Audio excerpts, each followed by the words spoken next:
So what's up mga tropa, no? So kung na-encounter nyo yung printer nyo na Brother T300 na walang printout, colored man or black, kagaya na itong printer ko, ganito lang yung gagawin nyo. Mag-refill kayo ng ink kung wala pang laman. Ito yung lid na to, harang nyo ulit yan. Parang meron kasi siyang sensor dito eh.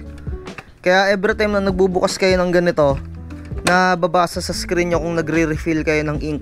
So kaya may lumabas na refill ink dyan, i-click nyo lang ng yes. Tapos lalabas dyan kung anong kulay.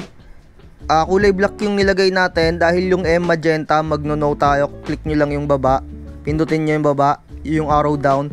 C, hindi natin ni-refill, kaya arrow down. Tapos eto no, yellow, arrow down ulit dahil hindi naman dilaw. Tapos black, ayun no, black yung ni-refill natin. Click mo lang yung yes, up. So ayun, good to go na yun, no? So na-refill na natin yung kulay black, no? Once na nag-refill kayo ng kulay black or nag-refill kayo ng kulay CMYK, yung tatlo, yung colored, mag-head clean na kayo. Ugaliin nyo ng mag-head clean. Para magawa nyan, pindutin nyo yung menu.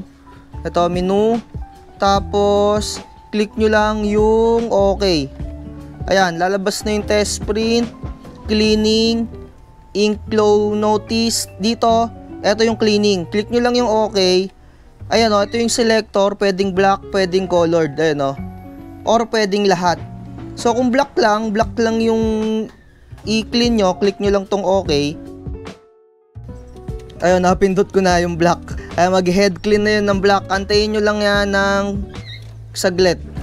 Tapos ready to go na yun. So ayun lang, para hindi na humaba yung video natin.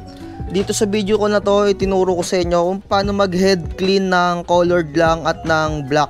At siguro sa dulo ng video na to, yung test print. Mag-sample na lang tayo ng print. So ayun lang, like, share, and subscribe. Bye-bye. Dahil kulay black pa lang yung ink natin dun sa printer na Brother T300, no? Black lang yung ipiprint natin. Test print lang tayo neto. Ayan. Antayin natin dumating.